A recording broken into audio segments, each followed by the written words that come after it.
Hello everyone, I hope you all are fine and doing great. And this video is about Pakistani drama जो कि आजकल आप लोग देख रहे हैं और बहुत ज़्यादा रेटिंग भी आ रही है उसकी, which is of course none other than कभी मैं कभी तुम। मुझे लगता है काफ़ी अरसे बाद मैंने कोई ऐसा ड्रामा देखा है जिसकी रेटिंग आ रही हो और जो रेटिंग डिज़र्व भी करता हो। एक बात तो तय है कि, और ये बात मैंने पहले भी एक आध वीडियो में की है, कि पाकिस्तान में जो जॉनरा सबसे ज़्यादा अच्छा चलता है वो रोमांस ही होता है। ज़्यादातर ड्रामे जो हिट होते हैं वो उनका ताल्लुक रोमांस से होता है, और दूसरे जितने भी जॉनराज हैं वो इतने ज़्यादा अच्छा हिट नहीं देते। ऑडियंस की बात कर रही हूँ, मोस्टली जियो के ड्रामों की रेटिंग बहुत ज़्यादा हाई होती है। जितने भी सेवन स्काई के ड्रामे आते हैं उनकी रेटिंग इतनी ज़्यादा होती है, और मैं हैरान हो जाती हूँ कि यार पब्लिक क्या देख रही है। मतलब वो ड्रामे मतलब टोटली रबिश होते हैं। बट कभी मैं कभी तुम डिफरेंट है काफ़ी ज़्यादा। मैं फ़ाहद मुस्तफ़ा की एक्टिंग की एक्चुअली में फ़ैन हूँ, और I think he is such a fantastic actor. तो उसके बहुत देर से कोई ड्रामा आया नहीं था, और मैं कहीं ना कहीं मतलब मुझे था कि अब शायद वो ड्रामा ना करे, like he is towards the cinema, और वो अब दोबारा टीवी पे काम ना करे। बट जब मुझे अनाउंसमेंट हुई, मुझे पता चला कि फ़ाहद मुस्तफ़ा का ड्रामा आ रहा है, तो आई वाज एक्सट्रीमली एक्साइटेड। और ऊपर से उनके साथ हानिया आमिर थी, तो हानिया भी लाइक मुझे पसंद है। उतनी कोई मैं डाई हार्ट किस्म की फ़ैन नहीं हूँ जितने नॉर्मली हानिया के फ़ैन्स हैं, बट फिर भी आई लाइक हर। तो मैं तो बहुत एक्साइटेड थी।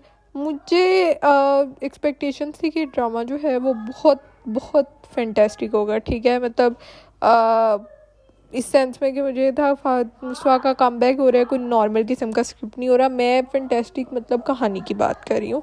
लेकिन अब एपिसोड्स आई तो मैंने कहा यार कहानी तो बड़ी मतलब सिंपल और बहुत ही सादी, और कोई कुछ एक्साइटिंग है नहीं उस कहानी के अंदर। But I was wrong. जैसे जैसे जब शर्जीना और मुस्तफ़ा की शादी हो जाती है, और जिस तरह से उनकी लाइफ आगे से प्रोसीड होती है, जिस तरह का उनका रिलेशनशिप इवॉल्व होता है, I think that was such a beautiful evolution. Like जिस तरह से वो पूरी चीज़ें होती हैं, और मैं तो उसको एंजॉय कर रही थी। और दूसरी और सबसे मेन इम्पॉर्टेंट बात यह है कि मुझे बहुत उलझन होती है कि अगर करेक्टर सेंस नहीं बनाते, करेक्टर सेंसलेस होते हैं, ठीक है।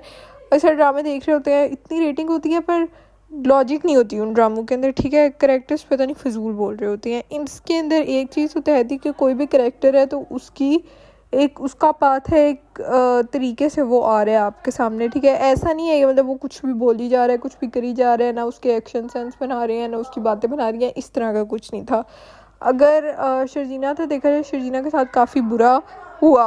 उसकी मतलब उसकी अच्छी भली वो बेचारी ज़िंदगी गुजारी थी, उसकी शादी कैंसिल हो गई, किसी और से हो गई।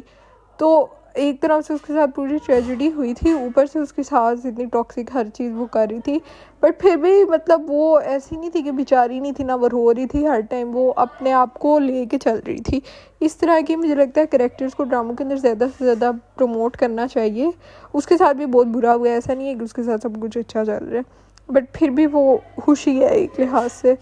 जिस तरह के हम नॉर्मली हीरोइंस देखते हैं, बेचारी रोती धोती उस तरह की दिखा देती हैं, वो भी बहुत ही क्रिंज लगता है। और जो दिखा देते हैं कि बिल्कुल नकचिड़ी और अकड़ी सी है और उसको कोई परवाह नहीं है, और वो हर टाइम बोलती रहती है, टें टें टें टें करती रहती है, वो भी बहुत क्रिंज होता है। I am sorry.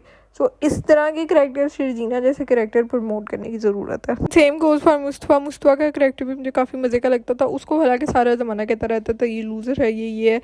लेकिन शुरू की तो बहुत सारी एपिसोड्स में वो काफ़ी ठीक चलता रहा था, हंसाता था, अंदर अंदर झुकते करता था, और थोड़े बहुत जोक्स क्रैक करता था, मज़ा आता था।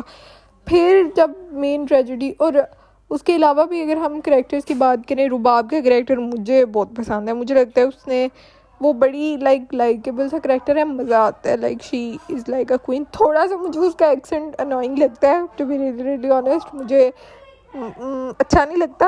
लेकिन बाकी उसके करेक्टर की जितनी भी चीज़ें हैं तो उसके अंदर हम उसको फिर लिबर्टी दे देते हैं।